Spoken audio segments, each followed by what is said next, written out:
Hey Mud Puppeteers, Ryan and I are back again with another MUPDATE. You know why we're here. We got more viewer questions. Now, we asked you guys to ask questions about us, about our lives, about our past. And some of you did a good job of that. Others of you just asked whatever the hell you wanted, and you know what, that's fine too. We're going to answer them. So let's get to our first question, shall we? Yeah, let's do it. Our first question comes from Mark, and Mark asks, I'd like to know the origins of Frank the Fetus. Who wouldn't, Mark? Well, you see, during our youth at St. Paschal's School for Wayward Rascals, I had a penchant for making up characters. There was Mukin the Hemorrhoid, there was Blizzard the Wizard, you can see a theme already establishing here, sure. And then Frank the Fetus. And I actually once featured Frank in a school project, and my teachers weren't very happy about it. They didn't like that at all. I can't imagine why. Next question comes from Brian, and Brian asks, why are butthole tattoos the new big thing? I didn't know those were a thing. You know, it's surprising to me too, but I guess they're catching on. They're kind of big right now, and I actually kind of want to get one, to be honest with you. I'd like to get like just a little ring of aqua around my butthole. I think that would look cool. Why on earth would you want to do that? I'd like to turn my brown eye blue. Who would ever want to see that? I would know it's there, and that would make me happy. So, it's reason enough. Okay. Next question comes from Ginger. Ginger asks, you two seem to get along well. So my question is this. Have you always been friends, or have either of you ever wanted to punch the other in the face? Or at the least, have you ever had a verbal bashing? Well, now, Ryan and I have been friends so pretty much since the day I was cognizant of my existence. We are cousins, of course. We mentioned that before. And for the most part, we get along great. But there are a few times where we have maybe not had physical altercations, but certainly have gotten into it a little verbally. There was the time, of course, that Ryan peed on me and then had the audacity to blame it on me. That was a simple mistake. That could happen to anyone. I don't think it could happen to anyone. Well, it could, and it probably has. As for me, when we were kids, as it is now, Joel liked to poke a little fun at my weight. A lot of fun. A lot of fun. And there was a Carefree chewing gum commercial you guys might remember, and their tagline was, Carefree's got the juice to shake my big caboose. And they had a fat actor dancing around in it. Well, Joel very cleverly changed that to not even Carefree has the juice to shake my cousin's big caboose. So that was probably the closest for me to wanting to get and punch Joel's face, and I tried to chase him and quickly realized I would never catch him, so... Yeah, for the record, I'd like to state he took about 2 steps in anger on the porch and then gave up. I'd like to state for the record that Joel ran away from me like a little girl, so... I did run away. I did.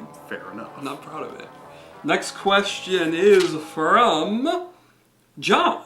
And John asks, John wants to play a game with us. Oh, okay. John says, who would you F, marry, kill? And our choices are Nancy Grace, Ron Jeremy, and Rosie O'Donnell.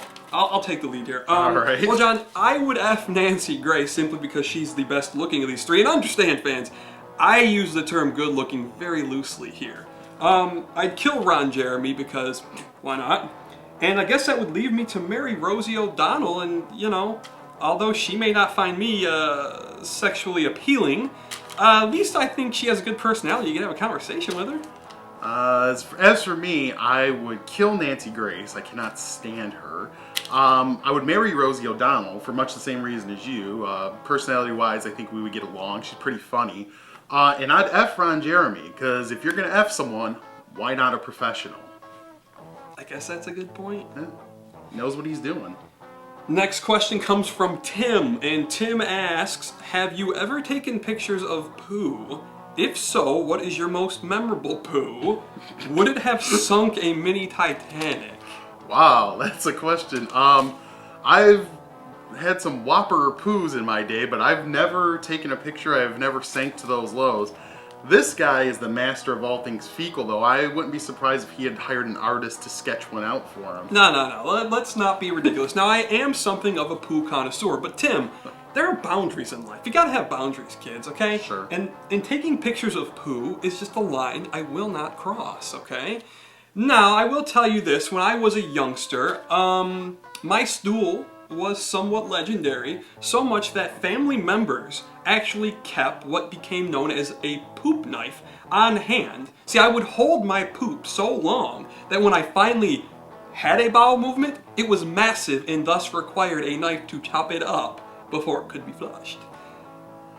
1, I'm glad to know there is a line for you. 2, let's quickly move to the next question because that was disgusting. Yeah, it was kind of gross. Okay, next question. Jason asks, "Hey, you muddy pricks." I guess he didn't ask, he's just calling us muddy pricks, and that's Unnecessary. That's unnecessary. It's completely uncalled for. "My best friend has been mad and not talking to me lately. I mean, he's steaming like a hot batch of Taco Bell diarrhea.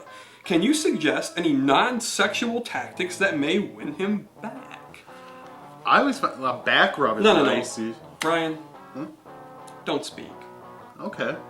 Look, Jason, best friends sometimes can be like a married couple, like a husband and wife. And even when they're fighting, they still love each other. It's just they need a timeout. They need some separation. They need time to themselves, because if it weren't for that time alone, they might come to blows. I mean, it may just create space enough to where one of them doesn't go into homicidal rage and murder the other one.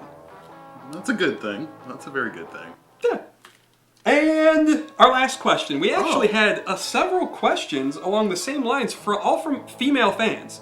I don't know what the hell's up with this, ladies, but they're wondering how we got wives in the first place. Okay, and we both are married. Yeah. How we got wives, how we keep them, and why they put up with our shenanigans. Oh, well, it's pretty obvious, I think, if you look at us. Stunning good looks. Yeah. Wild senses of humor. I mean, we're just so funny. Right. Our sexual prowess is just off the charts. Unmatched. I mean, it's legendary. Of course. And our earning potential just keeps going up and up and up. I mean, these YouTube videos, I mean, it's just rolling in. And there's also, we have found uses for chains and duct tape. Yeah. Bungee cords. Right. Anything that's restrictive. Sure. It helps keep them, Absolutely. so they can't run away. Fans, thanks for all the questions. We are going to be back next Saturday with another MUPDATE. That damn chicken! Let's go! We're gonna kick its ass! Oh, my bizzle sizzle!